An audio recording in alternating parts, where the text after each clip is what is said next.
Kalau sedang sedih di rumah tangga, masalah banyak dan sebagainya, surat Yusuf misalnya. Surat Yusuf. Ya, ada orang-orang yang pakar, para ulama di bidang ahli Al-Quran, mengeluarkan keutamaan surat dan ayat-ayat Al-Quran. Semuanya punya topiknya masing-masing. Semua ayat Quran itu mukjizat. Kalau ibu ingin penjagaan dalam hidup sampai meninggal di alam kubur, khawatir nanti kalau meninggal bagaimana? Baca surat Al-Mulk. Jelas? Ada nggak ustadz yang pendek-pendek dikit? Kalau sedang gelisah umum, gelisah, nggak enak, nggak tenang. Menemukan tetangga masa gitu, kan? Teman-teman nggak enak dan sebagainya. Ada 2 surat langsung, surah 93 dan 94. Ad-Duha dan Al-Insyirah. Upayakan ibu baca dalam sholat. Misalnya subuh, rakaat pertama Ad-Duha, kedua Al-In. Itu satu paket ya bu. 2 surat itu berpasangan, turunnya bersamaan. Tuh. Malam mau tidur, keganggu, gelisah. Alhamdulillah. Lihat anak gelisah. Ibu mimpi gak enak. Ya kan? Bangun, gelisah, gak bisa tidur. Baca 3 surat dan plus 1 ayat.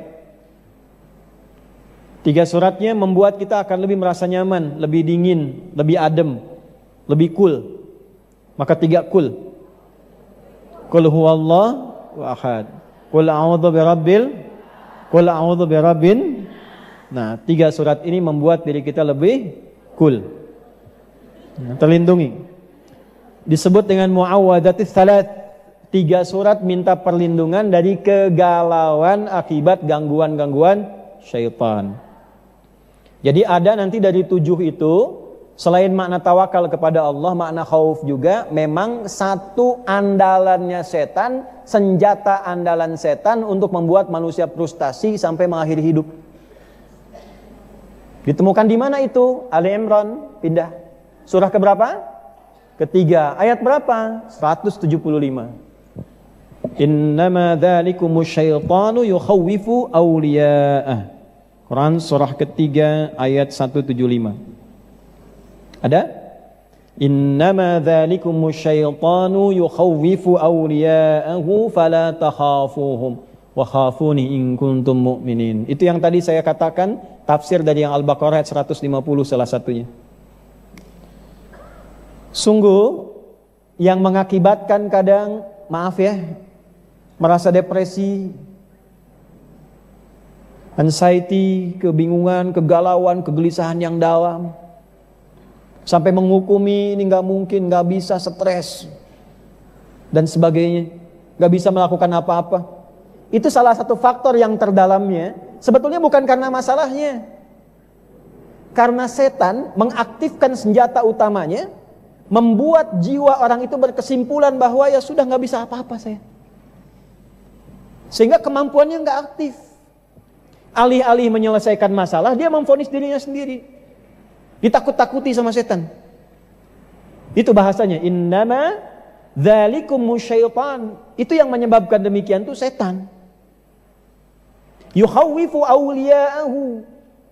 Memberikan ketakutan, menanamkan kegelisahan, membuat depresi, tidak tenang, anxiety dalam dirinya terus gak enak. Tapi itu hanya bisa terjadi kalau diikutin setannya. Jadi kalau dalam suara hati ada yang mengajak ibu supaya pesimis, depresi, memvonis diri, jangan diikuti. Itu setan. Bu jangan lihat saya begitu. Setan itu yang, bukan saya. Saya ulang ya. Siapa itu? Setan. Yang menyebabkan itu setan. Jadi kalau ibu sedang punya masalah, terus tiba-tiba dalam hati gitu, lah kamu memang begitu. Kamu mah lemah. Kamu dilarutkan dalam keadaan demikian. Yakinkan itu setan sedang bekerja. Tapi itu hanya akan terjadi kalau diikuti. Yukhawwifu awliya'ahu. Membuat, menanamkan, menghadirkan rasa takut, depresi kepada yang mau ikut dia.